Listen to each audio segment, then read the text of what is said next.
भनेको छु आजको पिँढीको लागि त मैले बोलेकै होइन, आजको पिँढीको लागि त मैले के गरेकै होइन, मेरो त्यस्तो चाहना नै होइन। तर एक दिन यस्तो आउनेछ जब 100 वर्षपछिको पिँढीले फर्केर हामीलाई हेर्नेछ, बाफरे त्यो बेला हाम्रा पूर्वजहरूले के ठिक गरे जसको ओज आज हामीलाई प्राप्त छ, के गलत गर्यौँ जसले गर्दा आज हामीहरूले शिर निहुर्याउनु पर्यो। योको खोजी हो मेरो। बिचारा फेरि सुरेन्द्र केसी राजदूत हुन नपाएर भन्छन्, मलाई थाहा छैन राजदूत पद बजारमा किन्न पाइन्छ, युरोपको पकेट मार नेपालमा आएपछि मन्त्री हुन्छ, मलाई थाहा छैन, त्यति पनि थाहा नभइकन म यति बोल्छु भन्दा नै यिनीहरूले, त्यो कहिले होइन, सबै थाहा छ मलाई, इतिवृत्ति पुराको पुरा थाहा छ मलाई, र पूर्ण हैसियतले म बोलिरहेको हुन्छु। कहीँ पनि के फरक पर्छ र? को बाँच्छ 100 वर्ष? कोही पनि बाँच्दैन। कसैको श्रापले को मर्छ? कोही पनि मर्दैन। तर यो किताबको चाहिँ शीर्षक नै श्राप मोचन परेको छ। नेपाली समाज श्रापित छ। यसमा राजनीतिको कुरा पनि आएको छ, थोरै भ्रष्टाचारको कुरा पनि आएको छ।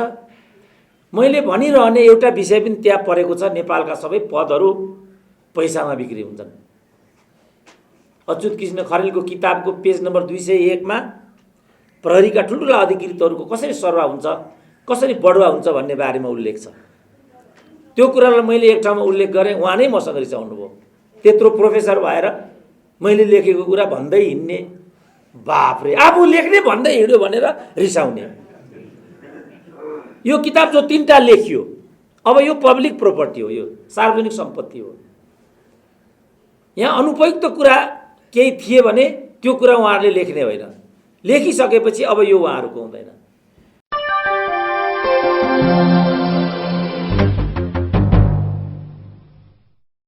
सभापति महोदय, आजको समारोहमा कारक बन्नुहुने लेखकत्रय, समीक्षाको लागि प्रस्तुत र आफ्नो प्रस्तुति दिइसक्नुभएका समीक्षकद्वय, उपस्थित हुनुभएका भद्रबलादमी वरिष्ठहरू, साथीहरू, पत्रकार मित्रहरू,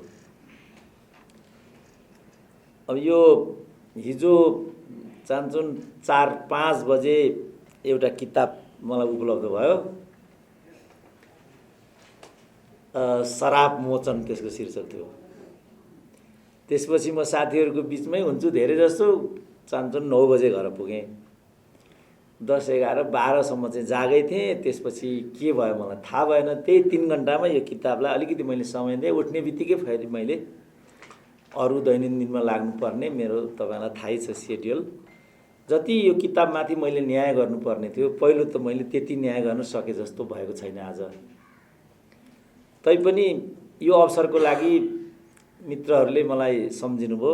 हाम्रो राजन कार्की चाहिँ गत समयदेखि, गत वर्षदेखि नै यस्तो खालको कार्यक्रममा मलाई समुपस्थित गराउने उहाँको तारनको ध्येय रहन्थ्यो। म विभिन्न कारणले उपत्यका बाहिर हुने हुँदा यस्तो कार्यक्रममा म समावेश हुन सकेको थिइनँ। यो चोटि पनि असम्भव जस्तो भइरहेको थियो, किनभने यो कार्यक्रम भोलि थियो। भोलि म अरू नै कार्यक्रममा लामो समयदेखि आबद्ध थिएँ। यति महत्त्व दिएर उहाँहरूले मलाई यति समय दिनुभयो, मौका दिनुभयो। किनभने केही गर्न पनि आफ्नै मान्छे हुनुपर्छ भन्ने मान्यता छ हाम्रो। केही गर्न पनि, भोज खान पनि, मलामी जान पनि, बिहा गर्न पनि, व्रतबन्ध गर्न पनि अवसर त अब अरूलाई दिने कुरै छैन, आफ्नैलाई दिने हो, अरूलाई किन्न दिने, त्यो परिपाटी छ हाम्रो। मलाई लाग्छ हामी त्यही परिपाटीले गर्दा यति पछाडि छौँ। तरक्की गर्नुपर्छ मान्छेले। तरक्की गर्नको लागि सुयोग्य मानिसहरू अगाडि सार्नुपर्छ। उपयुक्त व्यक्ति उपयुक्त स्थान हुनैपर्छ, र पुरस्कारको र दण्डको व्यवस्था पनि हुनैपर्छ। त्यो नहुँदासम्म कुनै पनि समाज अगाडि जान सक्दैन। जन्मिँदै जर्नेल यस्तो हुन सक्दैन, जन्मिँदै कर्नेल पेटैमा मेजर यस्तो हुन सक्दैन। यो पद्धतिले हामीलाई यति पछाडि पारेको हो। दुर्भाग्य लोकतन्त्रमा पनि त्यो पद्धतिलाई हामीले छुट्टी दिन सकेनौँ। त्यसले हामीलाई पछाडि पारेको। यो एकदमै गलत पद्धति छ नेपाली समाजको। यो कुरालाई भन्न सक्नुपर्छ। यसको लागि हिम्मत चाहिन्छ। बाबुको ओरिजिनल छोरो हुनुपर्छ यसको लागि, र हुनैपर्छ। त्यसको अभाव भयो हाम्रो समाजमा। लेखकहरू, स्रष्टाहरू यो गर्ने अग्रपङ्क्तिको एउटा दस्ता हो। हामीले विगत हेऱ्यौँ भने, इतिहास हेऱ्यौँ भने यो काम स्रष्टाहरूले नै गरेको छ। काहीँ पनि कुनै युगमा, कुनै देशमा मैले जो भने यो प्रवृत्तिको उजागर र दायित्व कसैले वहन गरेको छ भने त्यो स्रष्टाहरूले नै गरेको छ, र उनीहरूले ठुलो पीडा यसको लागि भोग्नु परेको छ। मकैको खेती लेख्ने सुब्बा कृष्णलाल भने पनि, अरू कोही भने पनि त्यो काम उनीहरूले नै गरेको छ। दार्जिलिङबाट गरे पनि त्यही भएको छ, बनारसबाट गरे पनि त्यही भएको छ, नेपालभित्र पनि त्यही कुरा भएको छ। पुस्तकालय पर्व भनेको त्यही हो। पुस्तकालय स्थापना गरौँ भन्दा स्रष्टाहरू कोपमा परेका छन्, तर त्यो बत्ती निभेको छैन। त्यसको पछिल्लो कडी आजका यी 3टा पुस्तकहरू हुन् भन्ने मेरो आफ्नो बुझाइ छ। जहाँसम्म शराब मोचनको कुरा छ, एकजना स्रष्टा हुनुहुन्छ, उहाँ पनि पत्रकारिताको पृष्ठभूमिका केही पुस्तकहरू योभन्दा अगाडि पनि उहाँले लेख्नुभएको, त्यसमध्ये एउटा किताब चाहिँ मैले पनि पढेको रहेछु उहाँको। त्यसकारण तिनैजना लेखकहरूलाई सर्वप्रथम म फेरि बधाई भन्न चाहन्छु र यी 3टै पुस्तकहरूको पूर्ण सफलताको पनि कामना गर्न चाहन्छु। यसमा रत्नसागर प्रकाशक पनि संलग्न छ। प्रकाशकहरू पनि पार्टीका छन् यो देशमा। आश्चर्य छ क्या यो देश त। त्यसपछि यो देशलाई एकचोटि ठोक्छु भनेको मैले, त्यहाँबाट मैले धम्क्याएको यिनीहरूलाई। तिम्रो बाबुको भपौती हो यो देश। जो पार्टीमा आबद्ध छैन, जो नेता छैन, उसले टाउकै उठाउन नपाउने, नेताको छोरै हुनुपर्ने, मै हुँ भन्ने कुरा होइन। मैले एकचोटि धम्क्याउन खोजेको क्या यिनीहरूलाई। हिजो भए त यति भन्दा नभन्दा पछाडिबाट झट्टी हानिसक्थ्यो एउटाले। आज यिनीहरूको नुर गिरिसक्यो। किनभने आखिर राजाले पनि शासन गरेको 30 वर्ष हो, यिनीहरूले पनि शासन गरेको 30 वर्ष त भइसक्यो। पूर्व पश्चिम राजमार्ग यही 30 वर्षमा बन्यो। कोदारी राजमार्ग, पृथ्वी राजमार्ग यसै बेला बन्यो। बाँसबारी छाला जुत्ता यसै बेला बन्यो। ट्रली यसै बेला चढियो। औद्योगिक क्षेत्रहरू यही बेला बने। लोकतन्त्रको नाममा ती सबै बन्द भए। यो लोकतन्त्र होइन नि, ठगी गर्ने हो। उद्योग बन्द गर्ने लोकतन्त्र हुन्छ? दाजुभाइले रोजगारी नपाउने लोकतन्त्र हुन्छ? दिदीबहिनीलाई बजारमा पुर्याउने लोकतन्त्र हुन्छ? त्यस्तो लोकतन्त्र हुन्छ? वीर बाबुको छोरो भएको हुनाले यति मैले भने, ल भनेर हेर्नुहोस् त अरू कसैले यति, ल भनेर हेर्नुहोस् त कति गाह्रो छ यति भन्नलाई। बिपी कोइरालाले भन्थे, जनताले जे कुरा भन्न चाहेका छन् प्रतिबन्धात्मक व्यवस्थाले गर्दा त्यसलाई उनीहरू व्यक्त गर्न सक्दैनन्। जे भन्न चाहन्छन् जनताहरू, मैले त्यो सबै जेल नेल प्रवाह सबै खपिसकेको हुनाले उनलाई त कसैले केही गर्न सक्दैन थियो। जनता जे भन्न चाहन्थे त्यो कुरा म भनिदिन्थेँ, त्यसकारण म जनताको बाणी हुँ भन्थे। आजको युगको बिपी कोइराला हुँ म।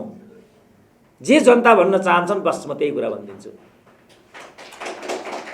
कुनै ठुलो कुरा पनि म भन्दिनँ, कुनै नयाँ कुरा पनि म भन्दिनँ। तर उनीहरू त्यो कुरा भन्न सक्दैनन् बिचरा, विभिन्न कारणले। राजदूत नभइहाल्ला भोलि, विश्वविद्यालयको भिसी नभइहाल्ला भोलि। बाफ्रे कति पीडा छ। चुप्प लागेर शिर निहुर्याएर उनीहरू सडक नापिराखेका हुन्छन्। मैले विचार गरेँ एक बारको जुनीमा यो ठिक छैन।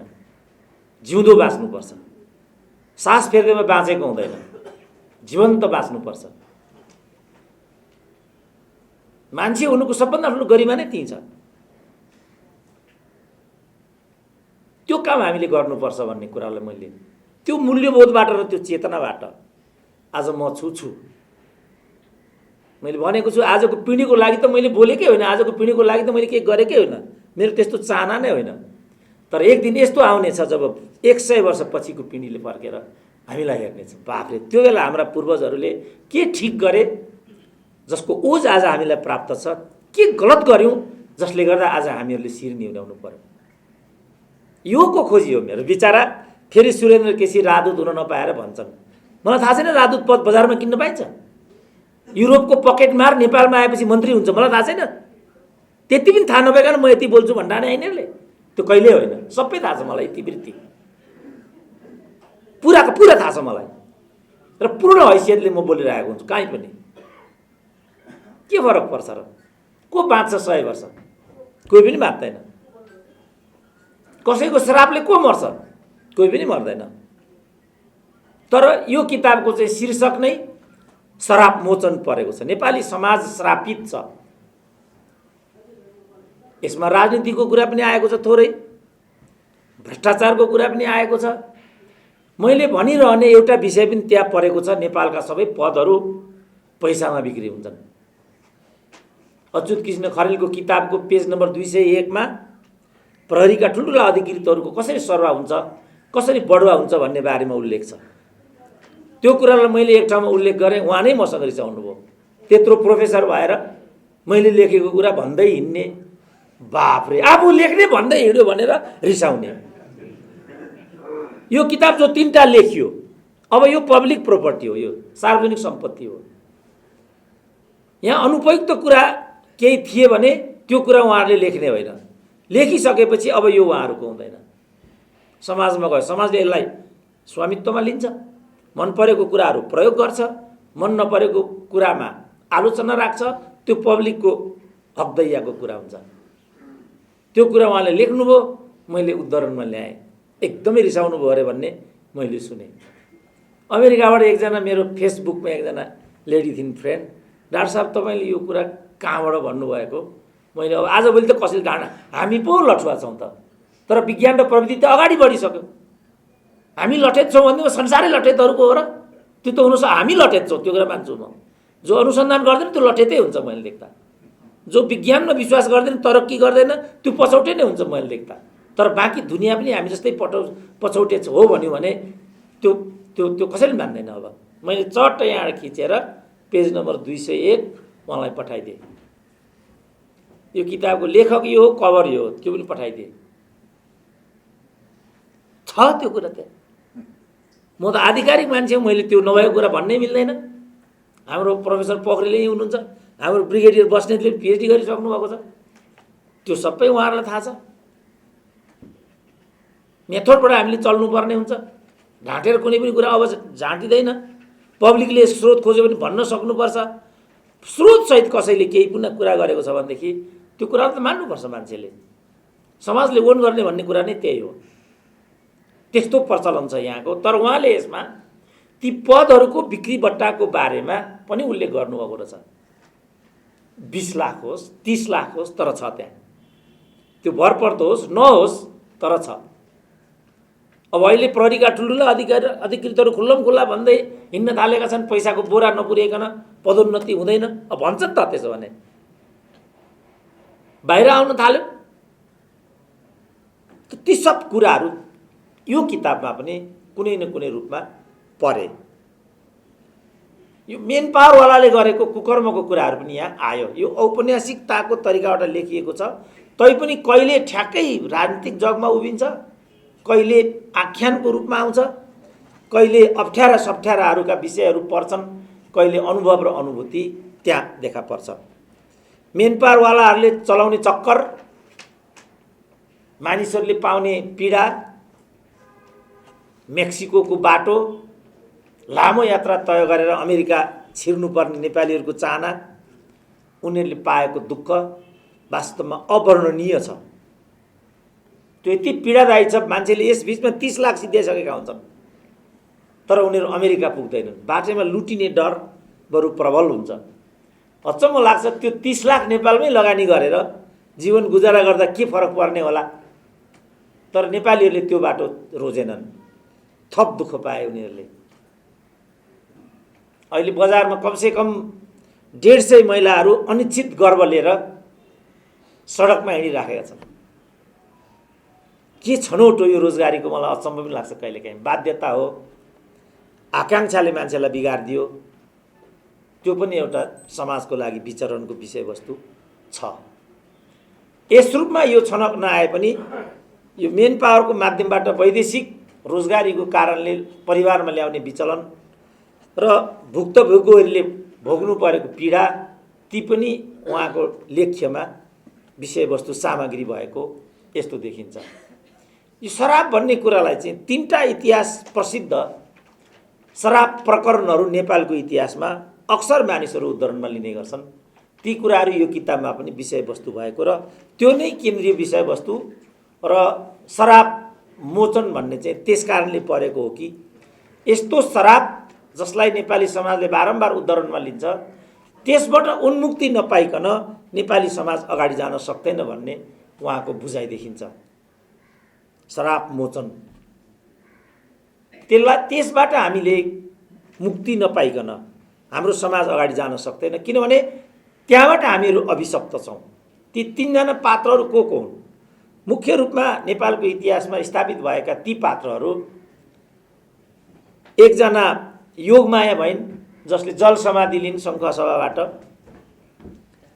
देवी बहादुर थापा, थापा नै हो नि होइन, कुँवर हो, देवी बहादुर कुँवर एकजना ती भए। अनि काजी भीममल्लकी पत्नी तेस्री ती भइन्। यी तीनटा पात्रहरू नेपालको इतिहासमा अक्सर उल्लेखमा आउँछन् र उनीहरूको श्रापकै कारणले नेपाली समाजले यति अभिशप्त हुनु परेको भन्ने एउटा आख्यान, एउटा विश्वास जस्तो छ नेपाली समाजमा। योगमायाको सुन्दा त मलाई त्यो पत्याएर राख्दैन त्यो कसरी भएको। त्यही समयमा उनले कमसेकम 3 चोटि बिहा गरेको छ।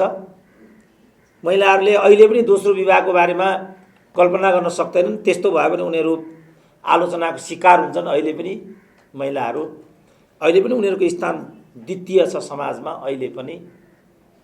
अब त्यो समाजमा तेस्रो विवाह भनेको कमसेकम म कल्पना गर्न सक्दिनँ, तर उनले त्यसो गरेकी छिन्। त्यसपछि उनको एउटा विलक्षण प्रतिभा देखा पर्दछ। राणा प्रधानमन्त्रीहरूसँग पूर्ण ओज र विश्वासका साथ वार्ता गर्न सक्ने हैसियत उनमा देखिन्छ। त्यसपछि पनि उनको जीवनको निराशाको क्षण सकिँदैन र उनले थुप्रो साथीहरूको साथमा जल समाधि लिन्छन्। अहिले पाश्चात्य समाजले पनि योगमायाको बारेमा ठुल्ठुला अनुसन्धानहरू यस्तो गर्ने गरेको छ। प्रशस्त किताबहरू लेखिएका पनि छन्, अनुसन्धानहरू पनि हुन्छन्। तर योगमायाले लिएको बाटो म परिकल्पना गर्न सक्दिनँ। त्यसलाई आदर्श बनाउनु पर्छ भन्ने प्रस्ताव मेरो छैन। जीवनमा मरेर होइन, जीवनमा बाँचेर समाज बदल्नेमा योगदान गर्ने मान्छेले सत्कर्म गर्नुपर्छ, त्यो बाटो सही हुन्छ। मरियो त सिद्धिको नि, मरेर बाँचेकाहरूलाई के सन्देश दिन सकिन्छ र? त्यो मलाई लाग्छ युक्तियुक्त सन्देश हुन सक्दैन। तर योगमायाको बाटो त्यही हो। धेरै मानिसहरूले त्यो बाटोको सराहना पनि गरेका छन् र अध्ययन अनुसन्धान पनि गरेका छन्। त्यो क्रम जारी छ। अहिले त पूर्वी नेपालमा कतै योगमाया विश्वविद्यालयको प्रारूप पनि बन्दैछ भनेर मैले सुनेको थिएँ। जुन कुरा मैले भर्खरै अहिले भने त्यो कुरा मैले एक ठाउँमा भन्दा डाक्टर साहब अब यो योगमाया विश्वविद्यालयको कुरा चाहिँ नेगेटिभली नभनिदिनु होला भनेको हुनाले त्यो मैले बोल्न छोडेको छु, त्यो मैले भन्न छोडेको छु। तर त्यो आदर्श सही आदर्श होइन भन्ने मलाई अहिले पनि लाग्छ। बाँच्नुपर्छ, मेरो अटुट आस्था छ जीवनप्रति। बाँचेर नै केही गर्न सकिन्छ भन्ने मेरो मान्यता छ। मरेर जति गरिँदैन, बाँचेर त्योभन्दा बढी गर्न सकिन्छ भन्ने मेरो आस्था हो र म त्यसमा अटुट छु। त्यसपछि काजी भीममल्ल देश कमाउन गए बाहिर। हाम्रो ब्रिगेडियर यहाँ हुनुहुन्छ, अरू पनि सेनाका साथीहरू यहाँ हुनुहुन्छ होला। कति गाह्रो छ युद्ध लड्न, यो कुरा उहाँहरूलाई थाहा छ। काठमाडौँमा बसेर, हवेलीमा बसेर ठुल्ठुला गफ गरेर मस्ती मारेर सैनिक युद्ध लड्न सकिँदैन। सैनिक युद्ध भनेको जीवन अर्काको लिने मात्रै युद्ध होइन, आफ्नो जीवन पनि उतिकै जाने युद्ध हो। सैनिकको जीवन भनेको त्यो हो। सैनिकहरू त्यसरी सिमानामा उभिएका छन् अथवा हिजो लडे र न हामीहरू छौँ। अघि पृथ्वीनारायण शाहको कुरा आयो। अहिले पृथ्वीनारायण शाहको तस्बिरमा थुक्दा, शालिग तोड्दा मानिसहरूलाई आनन्द अनुभूति हुन्छ। आश्चर्यचकित हुन्छु म नेपालीहरूको सोचन पद्धति देखेर। जसले यो देशको निर्माण गर्यो, जसले हामीलाई जन्म दियो, त्यसलाई नै दुत्कारने हो भने हामी बाँच्नुको मैले देख्दा केही पनि सार्थकता हुँदैन। केही कुरामा विभेद छ भने त्यसलाई निराकरण गरौँ न, त्यो त हाम्रो हातमा छ नि। कहाँ विभेद छ, के विभेद छ, किन विभेद छ? तर जसले यो भूगोल हाम्रो लागि निर्माण गरिदिएको छ त्यसलाई नै थुक्नु र दुत्कारनु, अस्वीकार गर्नु मैले देख्दा हामीबाट भएको सबैभन्दा ठुलो त्रुटि हो। समकालीन हामी बाँचेको समयको सबभन्दा ठुलो विडम्बना हो। काजी भीम मल्ल त्यो मध्ये एकजना थिए र यसरी नै देश कमाउन उनी धेरै टाढा गए, तिब्बतसम्म। देश यस कमाएर फर्केर आए। उनलाई लाग्यो यत्रो योगदान जब गरेर मैले आएँ भने दरबारमा मैले स्याबासी पाउँछु होला, मेरो तरक्की हुन्छ होला। तर काठमाडौँमा बसेर उत्तानो टाङ लाउने गफाडीहरू भीममल्लको त्यो कीर्ति र यश प्राप्तिबाट मर्माहत भइसकेका थिए र उनलाई सिद्ध्याउनको लागि कृत सङ्कल्पित भएका थिए। जसै दरबारभित्र उनी प्रवेश गर्न लागे, शिर निहुर्याएको त्यही अवधिमा खसीलाई काट्दा जस्तो उनलाई काटिदिए। देश कमाएको, यश कमाएको, देशको लागि काम गरेको परिणाम उनले त्यस्तो पाए। सती जाने चलन थियो। उनकी धर्मपत्नीले सती जाने बेलामा भनिन्, यस देशमा जसले राम्रो काम गर्छ त्यसको कहिले पनि भलो नहोस्। यो अर्को डरलाग्दो श्राप थियो। न त्यस कारणले हो न अरू नै कारणले हो हामीहरू अहिले पनि दुःखमा छौँ। हामीहरूले अहिले पनि एक घाँस खानको लागि विदेशको बाटो नाप्नुपर्छ। एक आङ लाउनको लागि अहिले पनि हामीले अस्मिता बेच्नुपर्छ। दिदी बहिनीहरूले बजारमा जानुपर्छ। त्यसकारण मान्छेहरू फर्की फर्की हेर्छन्। कतै यिनै सतीको शराबको पीडा त हामीहरूमाथि होइन? यस्तो कुरामा म त उति विश्वास गर्दिनँ, तर समाजको ठुलो विश्वास छ यसमा। यसलाई हामीले सङ्केतात्मक रूपमा पनि लिनुपर्छ। विगतमा हामीले जे गलत काम गरेका छौँ त्यसको परिणाम यो हो। किनभने कहिल्यै पनि गलत कामको परिणाम सही हुँदैन। गएको वर्ष म पुणेमा एउटा प्रेजेन्टेसनलाई लिएर गएको थिएँ, बम्बेमा। त्यहाँ गीताको बारेमा एकजना प्रस्तोताको प्रेजेन्टेसन थियो। उनले गीताको बारेमा एउटा सार दिए। त्यो मैले गीताको बारेमा त्यो बेलासम्म सुनेको भन्दा बेग्लै सार थियो। मैले गीताको बारेमा सुनेको एउटै लोकप्रिय र चर्चित उक्ति थियो, त्यो भनेको कर्म गर्दै जानुपर्छ, फलको कुरा गर्नु हुँदैन। म आफू चाहिँ त्यो कुरामा कहिले पनि विश्वास गर्दिनँ। किनभने कर्म मात्रै गर्ने, फलको आश नगर्ने, त्यस्तो हुन सक्दैन। फलको पनि आश गर्नुपर्छ, कर्म पनि गर्नुपर्छ। उपयुक्त व्यक्ति, उपयुक्त स्थान, दण्ड र पुरस्कारको दर्शनको आधार पनि त्यही नै हो। तर गीताले बारम्बार भनेको भनेर भन्थे यहाँका गीतावादीहरू कि गीताको सन्देश भनेको कर्म गर्दै जाने हो, फलको आश नगर्ने हो। तर त्यो प्रोफेसरले मेरो आँखा खोलिदियो र उसले गीताको सारको अर्कै उक्ति त्यहाँ सुनायो। र के भन्यो भने गीताको मुख्य सार भनेको कहिल्यै पनि गलत कामको परिणाम सही हुन सक्दैन। गीताको सार चाहिँ त्यो हो। मलाई योभन्दा त्यो सार ठिक लाग्यो। म गलत काम गर्ने अनि सही परिणामको अपेक्षा गर्ने, त्यस्तो हुन सक्दैन। मैले गलत काम गरेको छु भने त्यसको परिणाम ढिलो हुन्छ होला, तर गलतै हुन्छ। सायद नेपाली समाजले त्यो गलत गरेको हुनाले यो परिणाम गलत आएको हो कि सतीहरूले दिएको श्रापलाई चाहिँ मैले त्यो रूपमा बुझेको छु। अब यस पुस्तकमा परेको अन्तिम प्रसङ्ग, त्यसलाई म उल्लेख गरेर आफ्नो भनाइलाई टुङ्गाउन पनि चाहन्छु। देवी बहादुर कुँवर।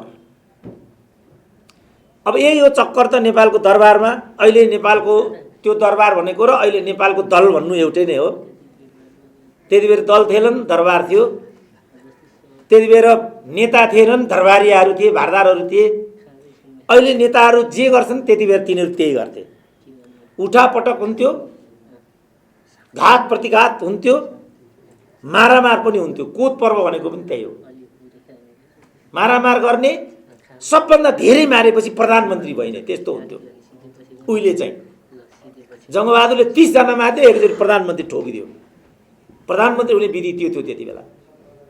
अरू कसैले 5 जना मार्यो भने मन्त्री मात्रै हुन्थ्यो, त्यस्तो हुन्थ्यो।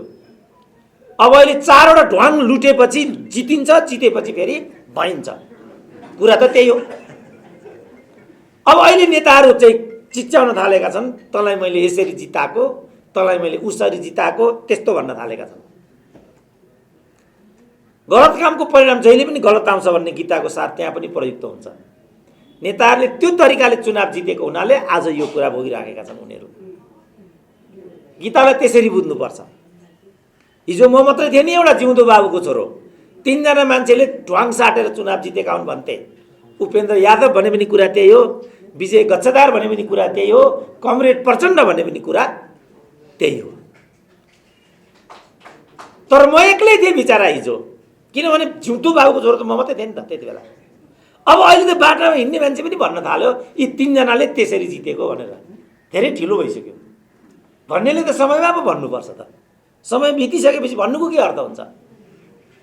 तर वास्तवमा उनीहरू 3 जनाले जितेको होइन, जिताइएको हो। तर गलत कामको परिणाम गलत हुन्छ। हेर त अहिले विजय गच्छदार 13 चोटि मन्त्री भए। हेर त अहिले उपेन्द्र यादव कतिचोटि मन्त्री भए। हेर्नु त अहिले प्रचण्ड कमरेड कत्रा कमान्डर थे। हेर्नु त आजभोलि चुएमी लात मार्ने लगे भन्थे मेरा एकजना साथी। क्या है महेश बाबू? मैंने सोधे, मैले एकजना भिसी थिए मेरा, होना क्या है भाई, आजकल तो चुएमी लात मार्ने लगे भन्थे। Every dog has a day भनेको त्यही हो। सब कुत्तों का दिन होता है। त हेर त जाजल्लोमा नेताहरू कहाँ आइपुगे, फिस्टाहरू कहाँ पुगिसके। यो गीताको त्यही हो। जब गलत काम गरिन्छ गलत नतिजा आउँछ, सही काम गरिन्छ सही नतिजा आउँछ। टाइम लाग्न सक्छ तर त्यही हुन्छ। देवीबहादुर कुँवरले पनि दरबारमा त्यो कोपको शिकार हुनु पर्यो। नातेदार थिए जङ्गबहादुर। यो के भइराखेको छ? प्रधानमन्त्री थिए मातवर सिंह थापा। यहाँ पक्कै पनि थापाहरू धेरै हुनुहुन्छ होला। हेर्नुहोस् त एउटा मिस्टेकले कस्तो हुन्छ। त्यसपछि थापाहरूलाई कति गाह्रो भयो, अरूहरूलाई पनि त्यस्तै भयो। सबलाई जङ्गबहादुरले कत्लेआम गरिदियो। यसको जड त्यो थियो भन्ने छ। जङ्गबहादुरले मामालाई भने, मामा यो के भइराखेको छ, हामीहरू हुँदै देवीबहादुरको त ज्यान जाने भयो। मातवरले भने, हेर बाबु, राजकाज भनेको यही हो। देवीबहादुरको कुरा त अर्कै, उस्तै पर्यो भने तैँले मलाई मैले तँलाई पनि काट्नुपर्छ। जङ्गबहादुर इखालु मान्छे थियो। त्यही हो कुरा, त्यही हो कुरा। देवीबहादुरको त ज्यान रहेन, किनभने रहनेवाला नै थिएन। तर यो मातवर सिंह थापाको लागि पनि महँगो पर्यो। स्वयं जङ्गबहादुरले मातवर सिंह थापालाई गोलीले उडाइदिए। गलत कामको परिणाम कहिले पनि गलतै हुन्छ। त्यसपछि हत्याको श्रृङ्खला अगाडि बढ्यो। 30 जना मान्छेलाई कत्लेआम गरेर रगतको खोलो बगाएर जङ्गबहादुर नेपालको प्रधानमन्त्री भए। Again it was mistake, it was wrong. त्यसपछि जङ्गबहादुरको मृत्यु भयो। रणोद्दीप सिंह प्रधानमन्त्री भए। रणोद्दीप सिंहलाई पनि मारियो।